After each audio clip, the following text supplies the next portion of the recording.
السلام عليكم ورحمة الله، أهلا بكم معنا أخوتي في هذا الفيديو الجديد حول المنتخب الوطني المغربي بطبيعة الحال ومقابلة تونس. مقابلة اللي غتكون كبيرة ومقابلة محتملة في شهر أكتوبر المقبل.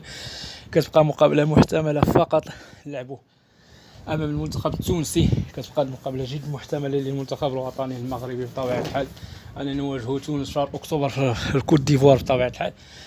مواجهة صعبة الميراث بطبيعة الحال لمواجهة المنتخب التونسي في مقابلة في الكوت ديفوار بطبيعة الحال. نستافدوا منها بشكل كبير صراحة. لعبنا هذه المقابلة ديال تونس. إذا 5 عناصر من المنتخب المغربي ممكن أن يكونوا نجوم في هذا اللقاء أمام المنتخب التونسي.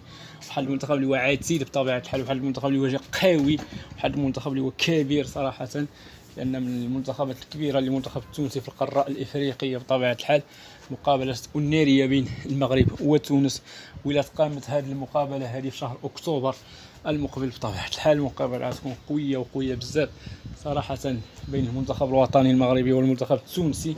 مقابلة قوية على جميع الجوانب بطبيعة الحال، لا الجانب ديال المنتخب الوطني المغربي ولا الجانب المنتخب التونسي. إذا 5 عناصر ممكن يكونوا نجوم. نبداو باللاعب نايف أكرد، لاعب ويست هام الانجليزي، اللاعبين الكبار ديال المنتخب الوطني المغربي، قلب دفاع واعر بزاف صراحه ديال المنتخب الوطني المغربي، لاعب مقومات كبيره صراحه. نايف اكرد اللي كيلعب في ويست هام الانجليزي، لاعب اللي عنده تكوين مغربي وعنده 27 عام، اللي سبق له يلعب في البطوله المغربيه والبطوله الفرنسيه، والان كيلعب في انجلترا بطبيعه الحال البطوله الانجليزيه.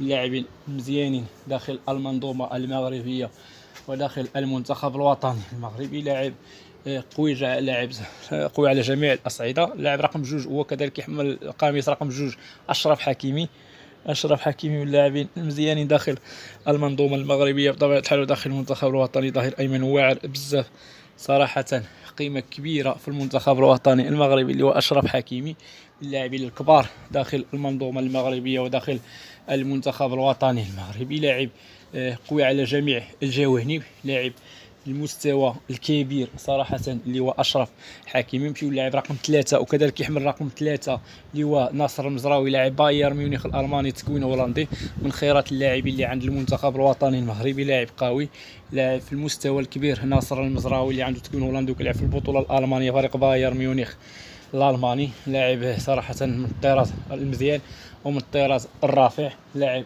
قوي، لاعب المستوى. ناصر المزراوي من اللاعبين الكبار ديال النخبه الوطنيه وديال المنتخب الوطني المغربي، اللي هو كيعمل كظهير ايمن في البايرن ميونخ وكظهير ايسر في المنتخب الوطني. شفناه في اخر مقابله ديال بوركينا فاسو لعبوا كلاعب ارتكاز. مشيو لاعب رقم 4 وكذلك يحمل رقم 4 في المنتخب الوطني المغربي، وسفيان امرابط من اللاعبين المزيانين داخل المنظومه المغربيه بطبيعه الحال وداخل المنتخب الوطني المغربي بطبيعه الحال. وكنعتبرو انا احسن لاعب في المنتخب الوطني المغربي واحسن لاعب في المنتخب الوطني المغربي في كاس العالم هذا اللي فات صراحه.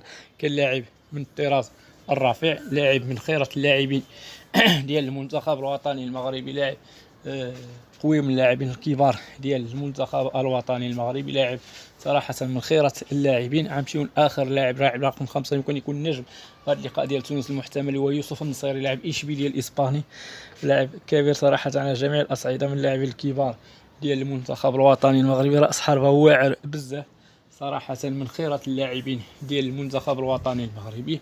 لاعب قوي، لاعب من الطراز المزيان بطبيعة الحال ومن الطراز الرافع، من اللاعبين الأقوياء داخل المنتخب الوطني المغربي، من اللاعبين المزيانين اللي هو يوسف النصيري، لاعب إشبيلية الإسباني، من اللاعبين الكبار داخل النخبة الوطنية وداخل المنتخب الوطني المغربي.